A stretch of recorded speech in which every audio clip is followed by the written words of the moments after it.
Hello, and welcome back to the Anthroposcreen YouTube channel. This video, I'd like to talk about philosophy and climate fatigue. I think fatigue is an appropriate word for people who are very conscious of climate change and may have focused on this issue for extended periods of times. I think also that anxiety is an appropriate word for the feeling that a lot of people feel. Maybe if you're not as engaged in the issue, anxiety might be more of an overwhelming feeling than fatigue. But either way, philosophy offers a very useful remedy for both of these feelings, and I'd like to talk about that today.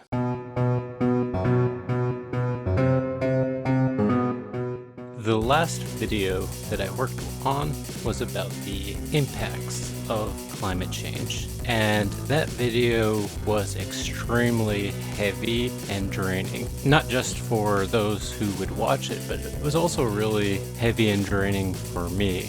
And I feel obligated to give people strategies to cope with this kind of draining information. I don't think we should ignore the information. I think we should face the reality, and we kind of have to face the reality. There's no way you can block it out of your consciousness. So I think it's a really important follow-up to the previous video. And I think as environmentalists, if we want to keep engagement up, it's really something that we have to build into our approach in a more consistent way. We're overloading people with really heavy and serious information, and that the best strategy for us is also to support people who really do want to get involved and try and solve this enormous problem.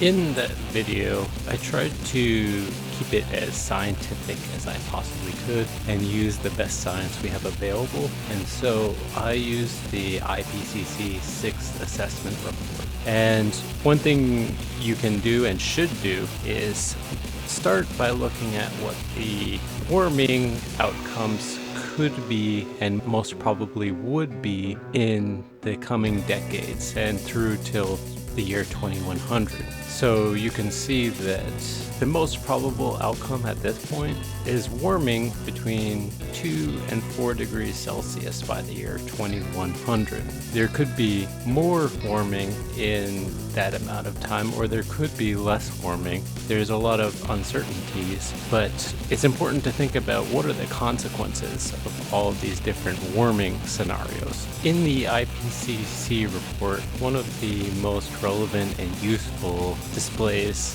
that looks at the potential outcomes of climate change is this one that looks at the global consequences that affect humans in the top row here. So in the top row, you can see that there's a medium to high probability of certain stressors. So agriculture and crop production, fisheries, infectious disease, heat, malnutrition and other, mental health, displacement, inland flooding and associated damages, flood or storm-induced damages to coastal areas, damages to infrastructure, damages to key economic sectors.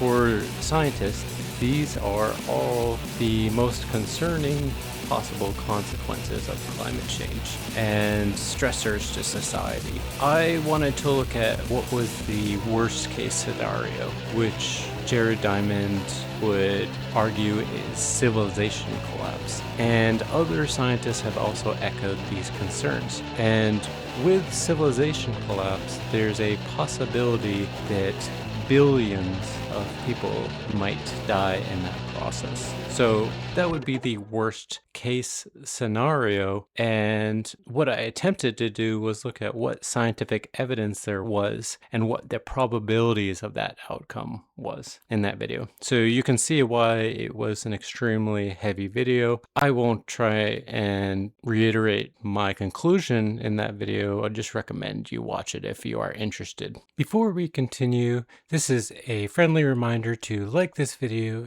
subscribe to the channel, comment below, and if you really love my videos, consider joining the Patreon.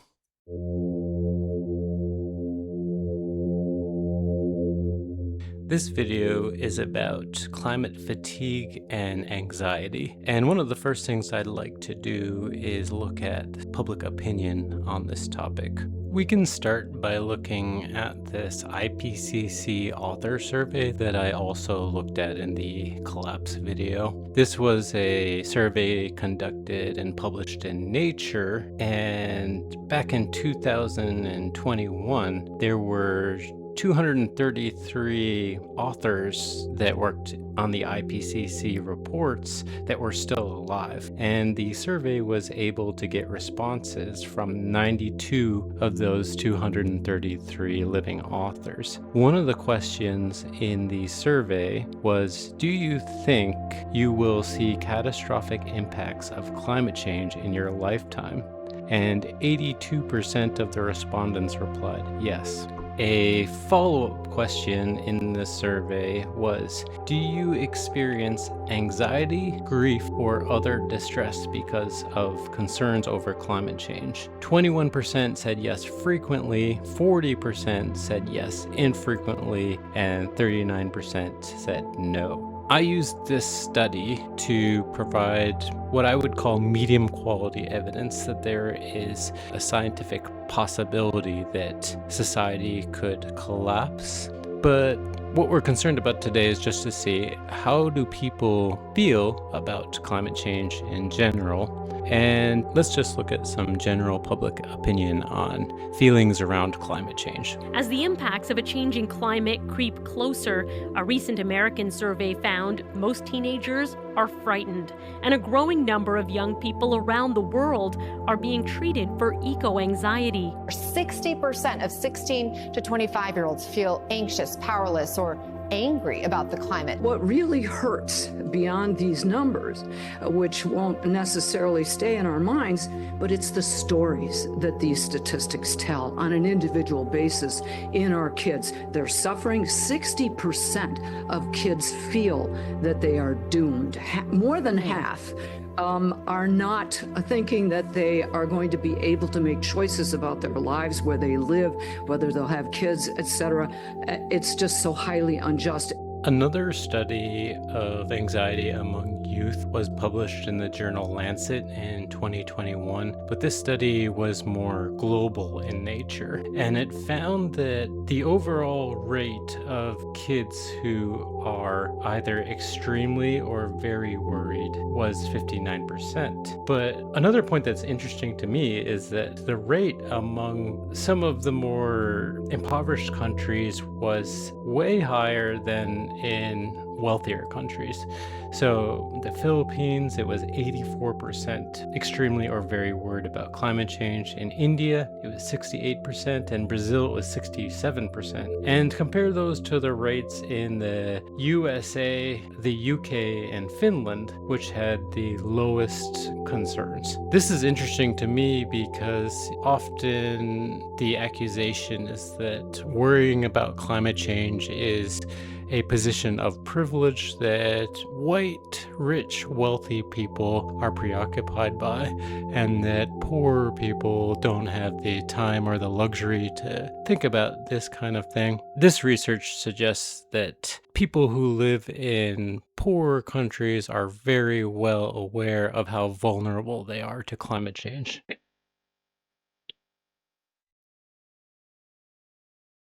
I'd like to start by saying that in terms of remedies to climate anxiety or climate fatigue, Stoicism is not the only solution to help deal with climate anxiety. I listed some other possible things that could help with climate anxiety or climate fatigue here, and these were just ones that were top of mind: activism, therapy, family, friends, community, religion, pets, hobbies, exercise, and sleep.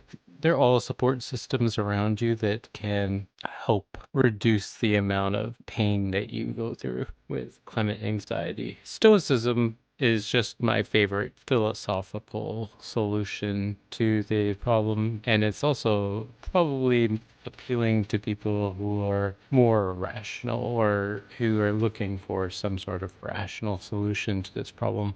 Stoicism is a philosophy that arrives through ancient Greece and Rome, starting with Zeno in 350 before Common Era. And you can see that there are a few heavy hitters through Stoic history. The one who is my favorite, though, is Epictetus, who existed around the time of Christ and was born around 50 AD. Epictetus is so interesting to me because he was born into slavery. The name Epictetus actually means quiet. Luckily for him, his master allowed him to study philosophy, and in the process, he learned about Stoicism. And one of my personal favorite aspects of Stoicism is what's called the dichotomy of control. Our first job is this, Epictetus said, to divide and distinguish things into two categories. Externals I cannot control, but the choices I make with regard to what I do control. Where will I find good and bad in me, in my choices? This single skill, Epictetus said, will change your life. The art of differentiating between what's up to us and what is not up to us, what we have influence over and what we do not. A flight is delayed because of weather. No amount of yelling at an airline representative will end the storm. No amount of wishing will make you taller or shorter or born in a different country. No matter how hard you try, you can't make someone like you.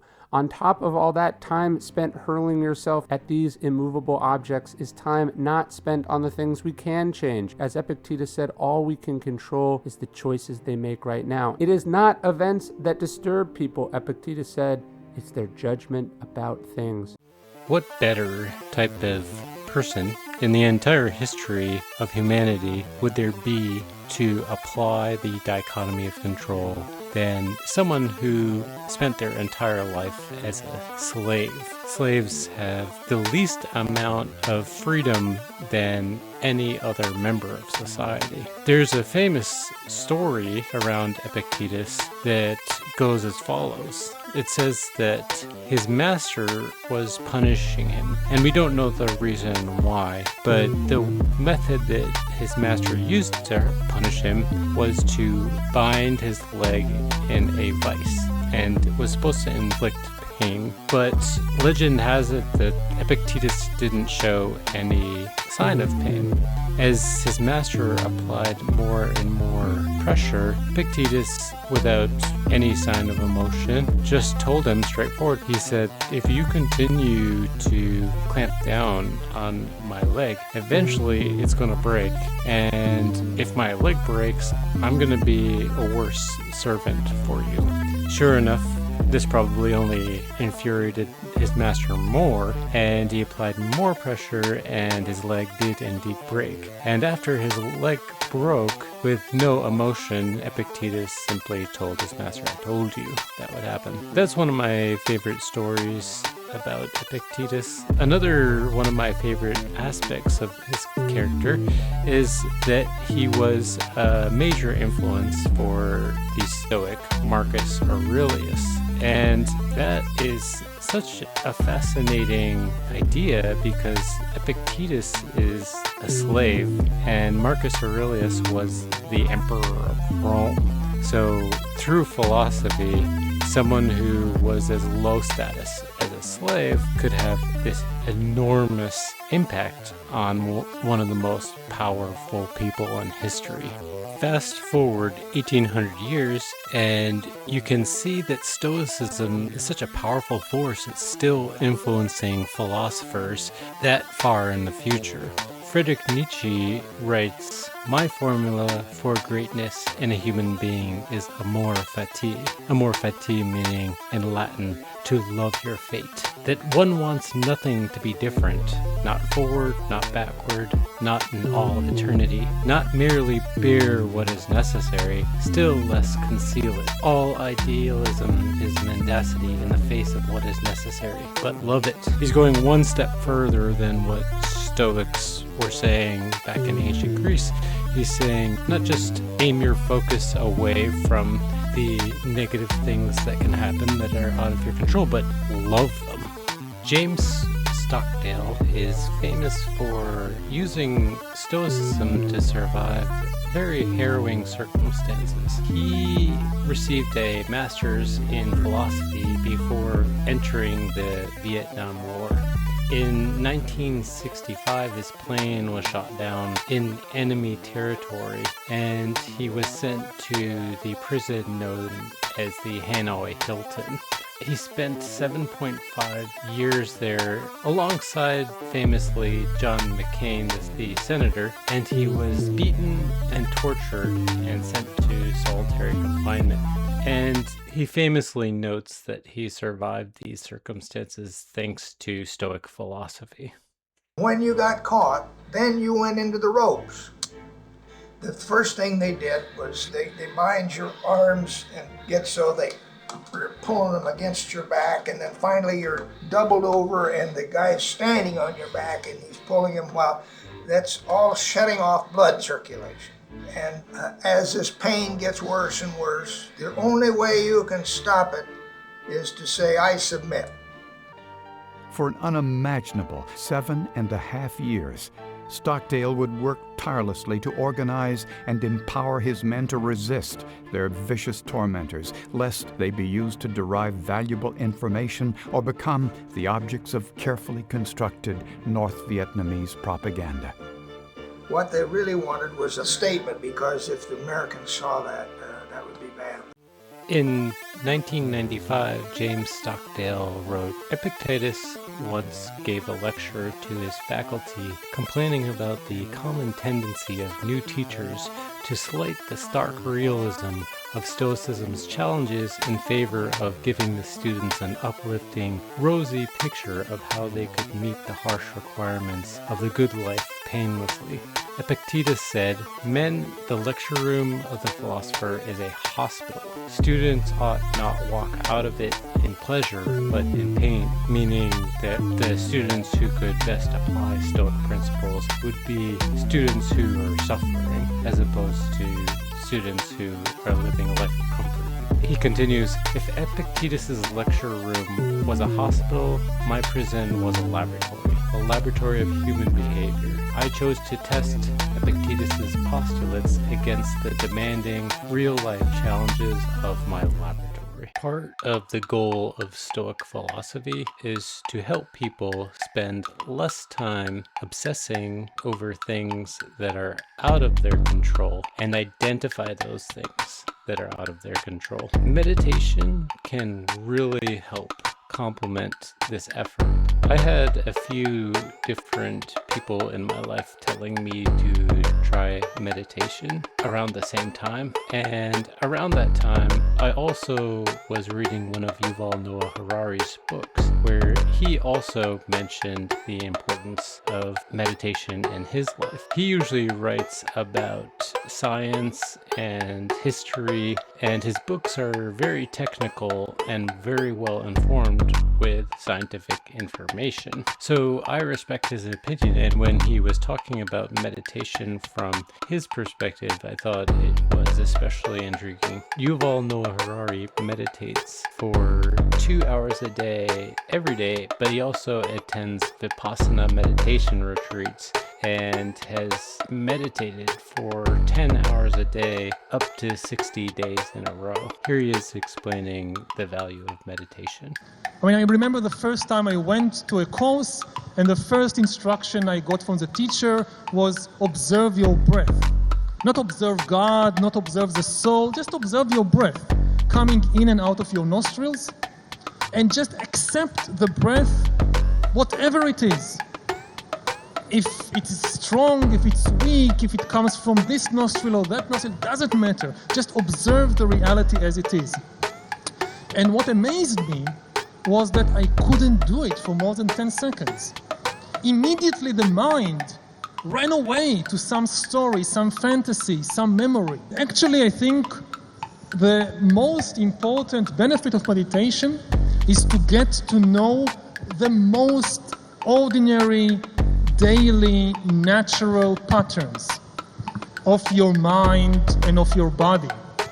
To get to know your anger, your pain, your joy, your boredom, because this is what you have to deal with in life. If meditation is a kind of vacation, Like for a couple of days, I have these special experiences, but then for most of the year, I still have to deal with my anger and my boredom. It didn't really help me.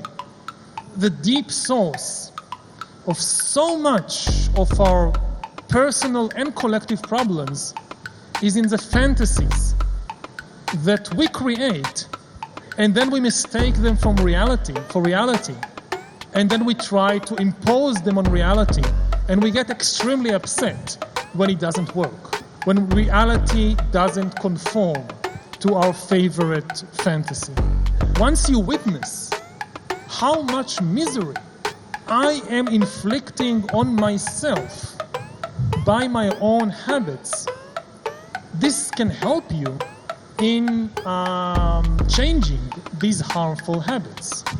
In the process of meditation, you catch your mind wandering and focusing on different things. The entire time you're supposed to be focusing on one thing. It might be your breath, or there's different types of meditations, but you're constantly finding yourself focusing on different things. It might be a pain in your body, it might be a memory of something that happened a long time ago. You're going to focus on all different sorts of things. And the more you meditate, the better you are at catching your mind focusing on those different things and bringing it back towards the focus of your attention. So hopefully it's clear how meditation can help you also catch yourself focusing on things that you're not supposed to focus on from a Stoicism perspective. So for example, if you are focusing your mind on maybe something traumatic that happened to you as a child, and it's something that's locked into your memory, it's possible that you might focus on that memory in a way that's unhealthy for you, and you might be thinking about it too much.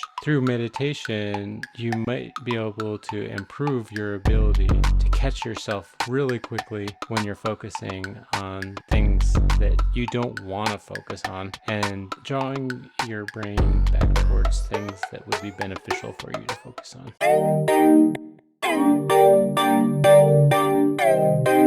To give a full account of Stoicism, I should note what I think are limitations to the philosophy. I do think the philosophy is extremely useful in turbulent times, and even day to day. You're constantly going to be dealing with things that disappoint you or didn't go your way, and it can really help you on a daily basis. If you are interested in diving deeper into Stoicism, I do recommend The Daily Stoic and Ryan Holiday. This channel is a really good regular reminder of Stoic principles, and he goes super deep into the philosophy. But from my perspective, Stoic philosophy is not a philosophy that I would recommend applying to every single decision that you make. What I recommend instead is an ethical system, what I'm calling survivalist utilitarianism,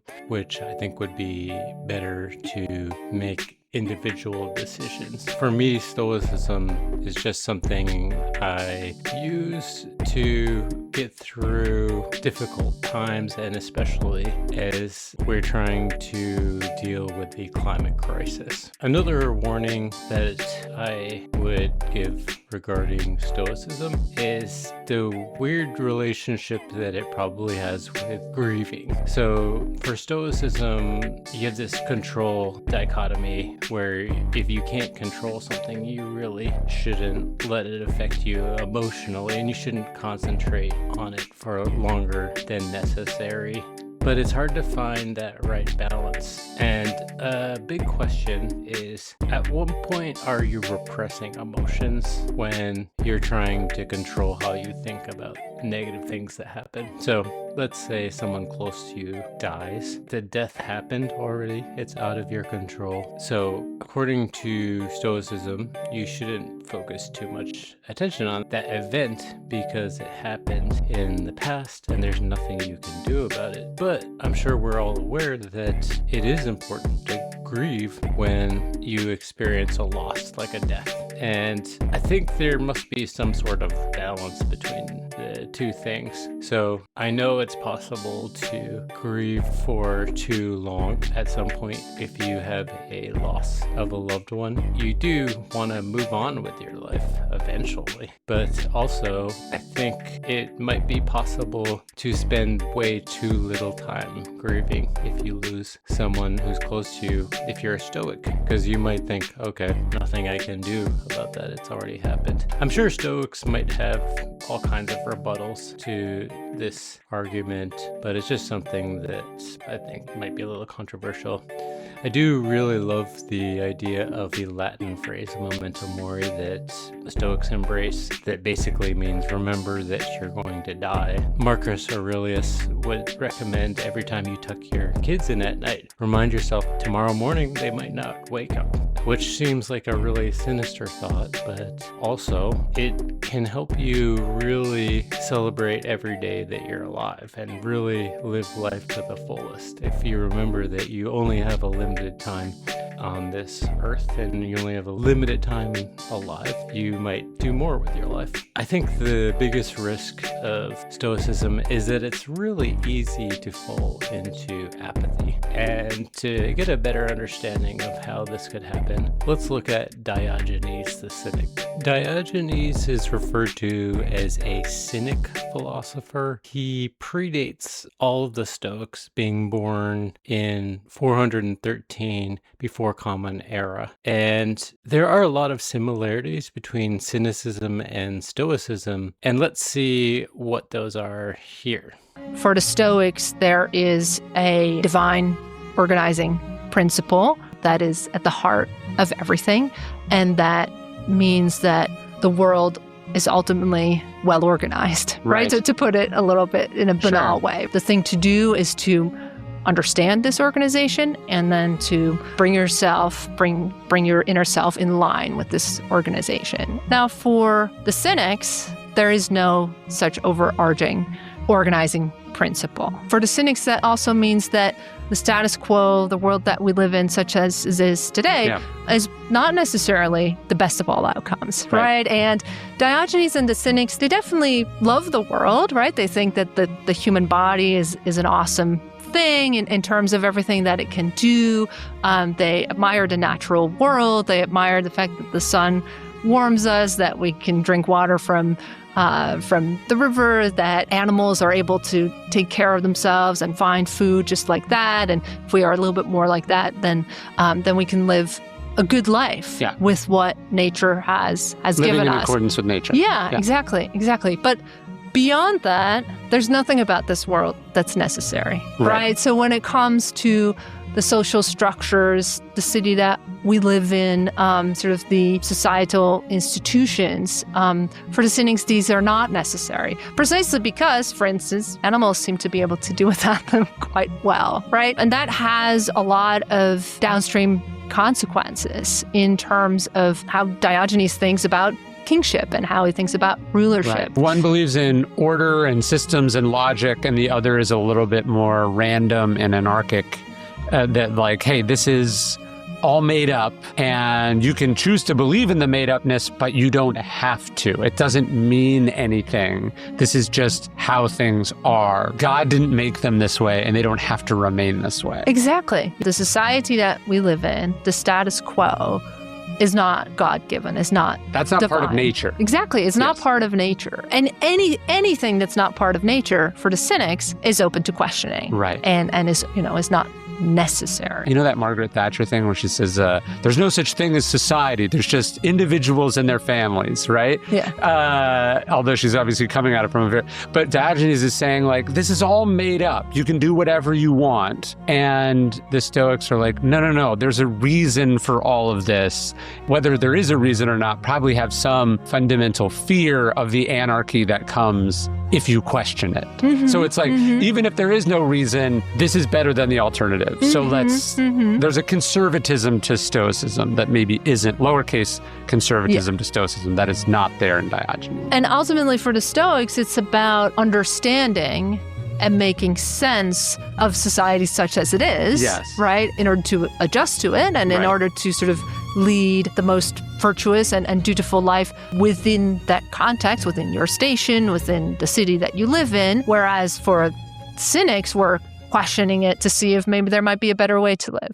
That video actually highlighted the differences between Stoicism and cynicism, but I think that the similarities that often tie the two philosophies together is an indifference to external things that can impact you. The name cynic, as in cynic philosophy, stems from the word dog, and Diogenes called himself a dog and idolized dogs because dogs seem to be happy with so little. Diogenes lived on the streets like a dog and begged for food like a dog. He lived an ascetic lifestyle, meaning he lived with very little. When he was on the streets, all he had was a wine barrel for shelter. He only had a cup to drink water until he said he saw a child drinking from his hands out of a well, and then he destroyed the cup that he had because he thought he didn't need it. He participated in performative philosophy. So, for example, he would walk around with a lit lantern during the daytime, saying that he was trying to find an honest man. He also would urinate and masturbate in public, and he would say, "If only it were so easy to soothe my hunger by rubbing my belly." He believed in radical self-sufficiency, and the most famous story around Diogenes is, he was a well-known philosopher back in his day, and Alexander the Great had sought him out and found him on the streets. When Alexander found him, he asked him to teach him his philosophy, and in exchange, Alexander said he would give him anything. This is one of the most powerful people ever in the history of the world. And he said, I could give you anything. I could give you a palace. I could give you all the riches you could possibly hope for. I just want to learn about your philosophy. And in response, Diogenes told Alexander, just step out of my sunlight. You're blocking the sun. And the legend is that in response, Alexander said, if I were not Alexander the Great, I would be Diogenes. While objectively, cynicism predates Stoicism. It came chronologically before Stoicism, but in my opinion, cynic logic easily flows from this Stoic dichotomy of control. So for example, in Stoicism, you're not supposed to put much mental effort or worry or try to focus on things that are not within your realm of control. And one of the obvious questions there is, can you control other people? If you think about some of the most powerful control relationships traditionally in society, do parents actually control their children? They're supposed to be able to control their children, but we all know that that can be really difficult sometimes, and sometimes kids, if they don't want to be controlled by their parents, they will not follow their instructions. People have their own minds. A lot of husbands think that they should be able to control their wives, but as we know, it doesn't always work that way, and probably shouldn't work that way. Even in the most extreme scenario, you have a master and a slave. In a lot of ways, the master has a lot of control over that slave, but slaves often escape their master. Slaves have their own minds. Those are all examples where one person has a lot of control over other people, typically, and even then they don't have that much control. But an additional question is, can one individual person control the rest of society? The answer there is no, obviously not. It's very difficult for one person to have a lot of control over the rest of society. Maybe some people have disproportionate amounts of control over the rest of society, but even then, they can lose control really quickly, and how much control do they really have? If you're just a normal person and you're not a ruler in society, if you're not in control of society, then if you're a Stoic, why would you even bother trying to influence the rest of society? There's so much evidence that we don't have control over the rest of society. And I think for a lot of people who go down the Stoicism rabbit hole, this could easily lead to apathy. It could lead to, okay, I obviously don't have a lot of control over the rest of society, so why should I bother trying to improve society? As someone who has been interested in mitigating climate change for decades, I struggle with this myself. Often climate change activists, if they're lucky, they're just ignored. And in a lot of cases, they can be ridiculed for even trying to solve the problem. Greta Thunberg, for example, has a lot of critics, and people make fun of her even though at the time when she was most famous was just a teenage girl. People could be very cruel in their ridicule of her. As a climate change activist, it's tempting to become like Diogenes. It's tempting to react to society's reaction to you and just make fun of them and fall into a form of misanthropy. So this is all to say that there are risks associated with falling into Stoicism, and I think it's a challenge to try and convince someone who adheres to Stoic philosophy to continue to try to influence society.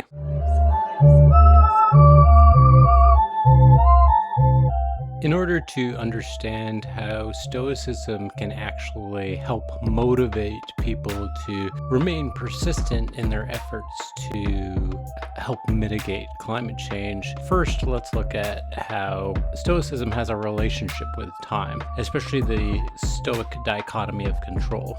So if we're talking about what happened in the past, I've already mentioned this, you have absolutely no control over what happened in the past. It's already over unless we figure out some way to create a time machine. There's no control over what's already happened. In the present time, we do have very limited control.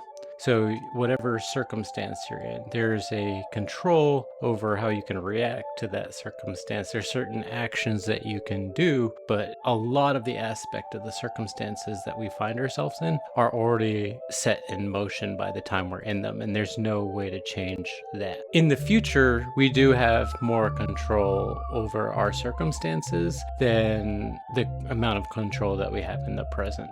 Now let's break this down in regards to climate change. It's pretty simple in regards to the past. We have absolutely no control over what's already happened. You can control nothing. You have no control over everything. Everything that's happened is already happened. There's nothing you can do about it. There's nothing you can do about Hurricane Katrina. There's nothing you can do about the forest fires that have already occurred. It's over. There's nothing you can do about it. In the present, you have very limited control. So you can control how you think about the events that are occurring at any given moment, and you have control over your behavioral response to the event.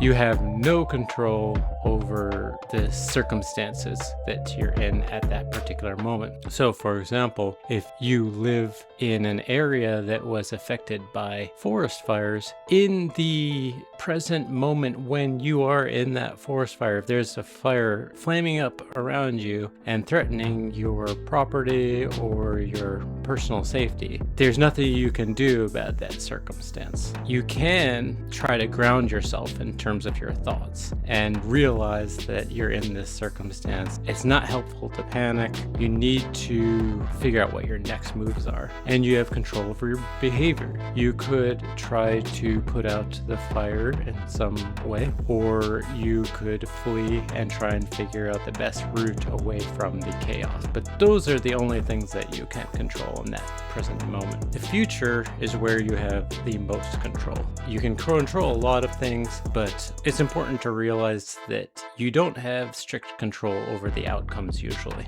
So for example, you can inspire other people. It happens. I know this because I was inspired by people like David Suzuki and Jared Diamond. These thinkers had a huge influence over my decision to try and do something about climate change. Yuval Noah Harari inspired me to meditate. Sometimes you can try to inspire other people, and it's not going to work though. So you might try to influence your family members to do more about climate change, and some of them, no matter what you say to them, are not going to respond in any positive way. You can work on solutions, and some of those solutions can actually move the needle in regards to climate emissions. My favorite example of this is the singular impact that Elon Musk has apparently had on the auto industry. I know he's a very controversial figure, but it's hard to deny that the company Tesla had completely changed the direction of how much electrification of the auto industry has occurred. You can say that, okay, well, Elon Musk wasn't the single main driver that caused the success of Tesla. And that's even more evidence of what I'm trying to say, is that, okay, you could say that all of these people in the company Tesla changed the direction of an entire industry. You can also get involved in democracy if you're lucky enough to live in a country where there is a democratic system. And I know there's a lot of cynicism around democracy, but I'll make a video very soon about how you can use the democratic systems that we have to try and implement change that helps mitigate climate change. Also, for your own personal adaptation to the climate crisis, you can change your geographic location and really impact the risk involved in the outcomes of how climate change could affect you. So for example, if you lived in Florida or New Orleans, those are extremely risky parts of America to live in, and you could relocate to another part of the country or the world to be less at risk of the worst consequences of climate change. You can also change your preparedness in regards to climate change. You can mentally prepare for what's to come over the upcoming decades. And you can also do a lot of different things to help prepare yourself in more concrete ways. And if you do categorize these aspects of climate change correctly into the things that you can control and the things that you cannot control, I think it will continue to help motivate you to fight this crisis over the long term.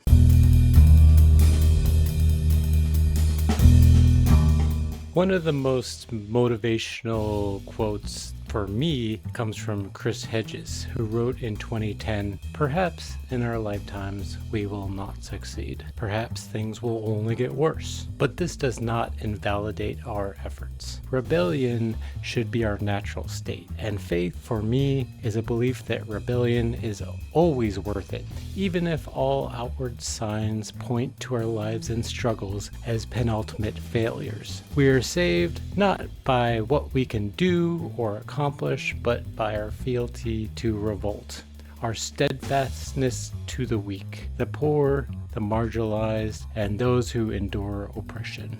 We must stand with them against the powerful. If we remain true to these moral imperatives, we win." I see a lot of Stoic philosophy in this quote, and I think it's really beautiful how he says that even if all the different projects you work on fail, it's still virtuous to be on the right side of history. However, to round out my position, I believe as a consequentialist, we have the moral obligation to make our best effort to try and mitigate climate change, which means we have a moral obligation to seek out and choose the most effective actions we possibly can think of to try and save as many people from the climate crisis. We also have a moral obligation to never quit, and hopefully Stoicism helps provide you with a means to that. I also never said this throughout the video, but it's really important to celebrate any victory you get, even the smallest victories. Take some time and reflect on what you've done. and celebrate even the smallest aspects of that were successful. What you should be able to use from Stoicism here is that you shouldn't dwell on the aspects of climate change and the climate crisis that are out of your control, whether those are things that are in the past, the present, or the future. And if you have other means of maintaining a life in climate advocacy and fighting for climate mitigation, whatever works for you, please continue doing it. The work that people are doing to help mitigate climate change is so important, whether it's successful or not. Just keep fighting the good fight. Thank you.